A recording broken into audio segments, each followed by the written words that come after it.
Assalamualaikum warahmatullahi wabarakatuh. Waalaikumsalam. Yang saya hormati Bapak Kepala SDN 2 Duku Agung, Bapak Santo SPD. Yang saya hormati Bapak Ibu Dewan Guru.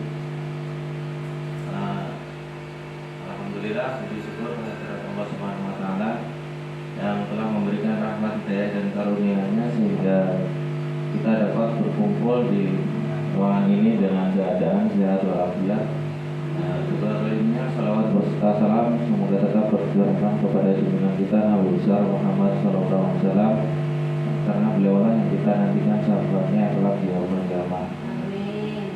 Di sini saya akan memaparkan atau presentasi tentang rancangan saya, yaitu rencana tindak lanjut bermain sambil belajar melestarikan permainan outbound di sekolah. Latar belakangnya yaitu permainan outbound merupakan suatu permainan di luar ruangan yang melibatkan pendekatan kegiatan di alam terbuka dengan tujuan mengembangkan keterampilan sosial, memperkuat interaksi antara individu dan mendorong kerjasama secara efektif karena menggabungkan berbagai macam aspek, mulai dari aspek fisik dan juga aspek mental. Olahraga outbound dikembangkan pada tahun 1940-an oleh Kurt A, seorang pendidik asal Jerman. Seiring berjalannya waktu, permainan outbound menjadi lebih populer dan banyak digunakan di berbagai bidang, termasuk bidang pendidikan, kepelatihan, organisasi, dan pengembangan diri yang meliputi permainan estafet, air ular naga, halang rintang, estafet karet, balap karung, bakia, egrang, jembatan, kursi panas, balap kelereng, estafet bola sendok, estafet hula hoop, pancing botol, dan lain sebagainya. Tujuan rancangan saya yaitu permainan outbound memiliki beberapa tujuan yang ingin dicapai dalam setiap kegiatan yang dilakukan. Yang pertama, pengembangan keterampilan. Dalam pengembangan keterampilan itu dikhususkan yaitu keterampilan sosial, kepemimpinan, komunikasi, kerjasama, dan pemecahan suatu masalah.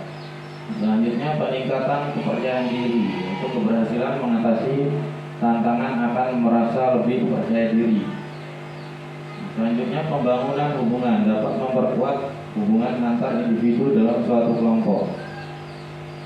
Peningkatan motivasi dapat meningkatkan motivasi peserta untuk mencapai tujuan.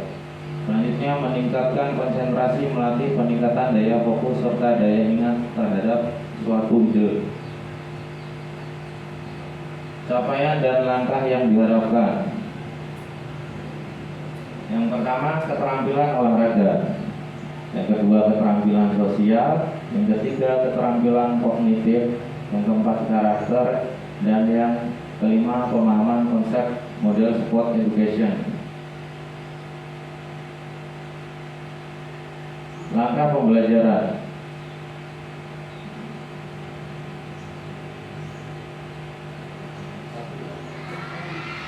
Yang pertama, pembentukan tim. Yang kedua, perencanaan. Yang ketiga, pelaksanaan. Yang keempat, evaluasi. Dan yang kelima, penutup. Struktur program dan mitra dalam komunitas belajar. Yang pertama, program kegiatan yang dilakukan yaitu bersifat kokurikuler. Murid yang terlibat pada aktivitas ini dimulai dari kelas 4 sampai kelas 6 seluruh putra dan putri. Waktu kegiatan dilaksanakan akhir semester 1 tanggal 16 sampai dengan 20 Desember 2024. Penanggung jawab pelaksanaan yaitu Kepala Sekolah SDN 2 Duku Agung. Yang keempat, KBS yang menjadi lokomotif fasilitator adalah guru mapel BCOK. Mitra dengan KBS yaitu dari operator sekolah yang akan berperan dalam pengarahan penggunaan teknologi terkait penggunaan media serta publikasi melalui website dan sosial media di sekolah. Untuk 6, mitra dengan wali kelas sebagai koordinator dengan masing-masing kelas sebagai kepanitiaan peserta dan pihak lainnya yang terlibat berasal dari peserta didik. Pertanyaan tentang kapasitas yang dimiliki sekolah. Rencana tentang kapasitas yang dimiliki sekolah SDN 2 meliputi satu, aset manusia. Aset manusia itu yaitu tenaga kerja yang terdiri dari kepala sekolah, guru yang berjumlah 8 orang, peserta didik yang terdiri dari kelas 4 sampai kelas 6 yang berjumlah 23, menampilkan permainan untuk ditandingkan, sekaligus berperan menjadi ketua panitia pelaksana, juri, wasit, pihak kesehatan, dan sisanya peran pembantu. Yang kedua, aset finansial meliputi pembiayaan yang dibutuhkan dengan batas tertentu dalam rancangan pelaksanaan kegiatan.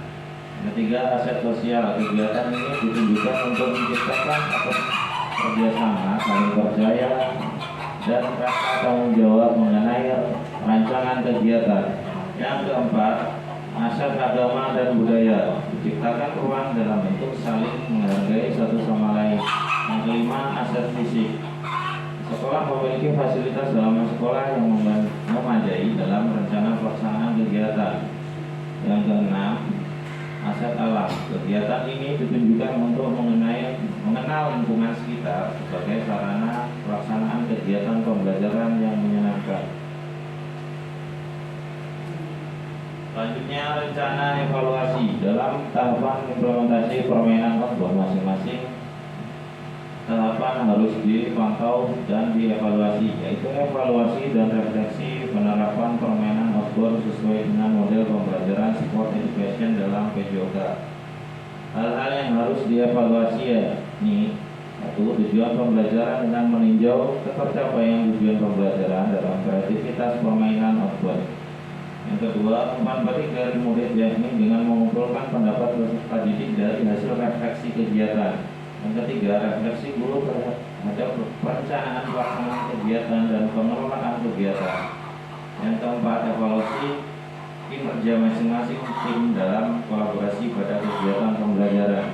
Yang kelima, evaluasi manajemen tim mengenai keaktifan peserta didik dalam penerapan permainan outbound sebagai sarana kegiatan bermain sambil belajar.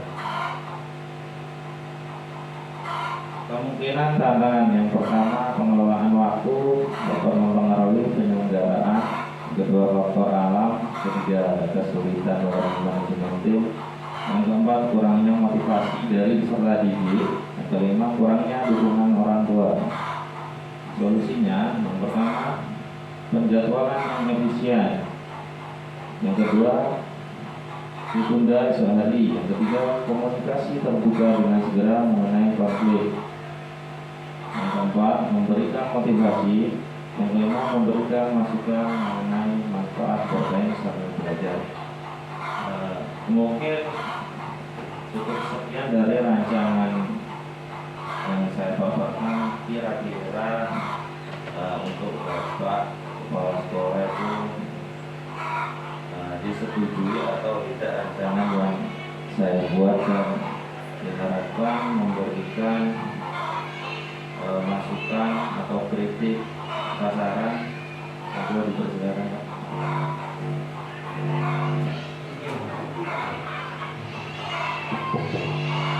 Cek. Dulu ya, Pak ya. Terima kasih waktunya pada Pak Serta untuk rancangan tindak lanjut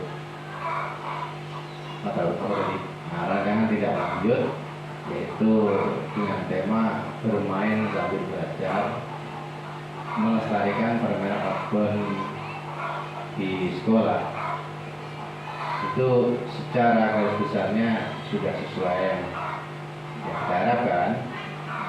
Tapi mungkin masukan saya adalah untuk permainan kita cenderung pilihkan permainan yang biasa dimainkan anak-anak yang ada di lingkungan sekitar sekolah kita, pada umumnya di sekolah kita. Kemudian permainan outbound di sekolah itu yang cenderungnya adalah permainan tradisional. Artinya permainan tradisional itu permainan tradisional yang sudah dikenal secara nasional juga. Dan saya kira dengan kondisi sekolah kita, maka untuk permainan itu silakan nanti dipilih yang disesuaikan dengan sekolah kita, baik sarana maupun kondisi sekolah kita. Nah, seperti halnya ada permainan-permainan yang lain, misalkan permainan yang ada membahayakan, nah itu saya kira walaupun itu masuk, tetapi ketika kondisi sekolah kita tidak memungkinkan, maka lebih baik diganti dengan permainan alternatif yang sesuai dengan permainan outdoor di sekolah kita. Saya kira itu dari saya, dan saya sangat setuju sekali dengan rancangan itu ke depan. Jadi saya harapkan pada Pak Sekda sebagai pelaksana dari kegiatan ini, silakan melaksanakan dengan sebaik mungkin, dan tidak lupa kepada rekan-rekan guru yang lain itu untuk saling support sebagai tim,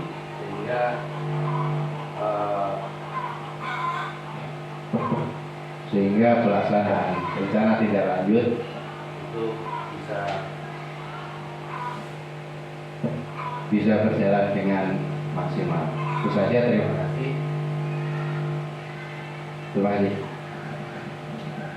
Terima kasih kepada Bapak Santoso yang telah menyetujui rancangan dari saya dan memberikan saran dan masukan. Untuk rekan-rekan guru sekalian yang ada masukan, monggo. Ini enggak ada. Ada ini masukan Pak Ero.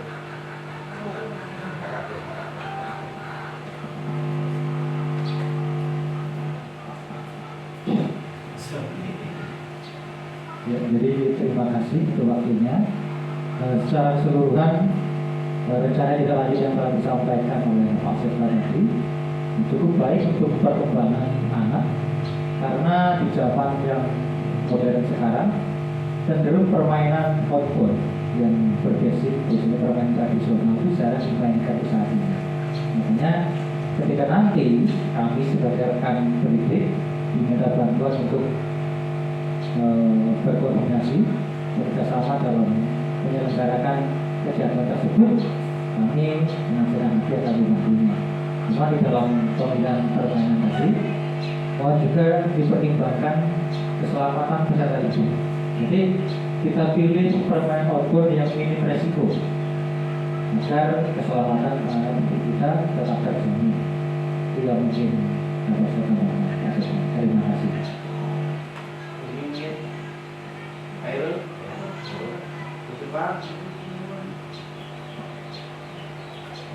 Terima kasih atas masukannya dari Pak Kapolda. Untuk selanjutnya, yang lain kira-kira ada tambah? Cukup? Oke. Sebelum saya akhiri, saya mohon maaf apabila ada kata-kata yang kurang pas atau penyampaian yang kurang berkenan di Bapak Ibu sekalian. Kepada Allah saya mohon ampun.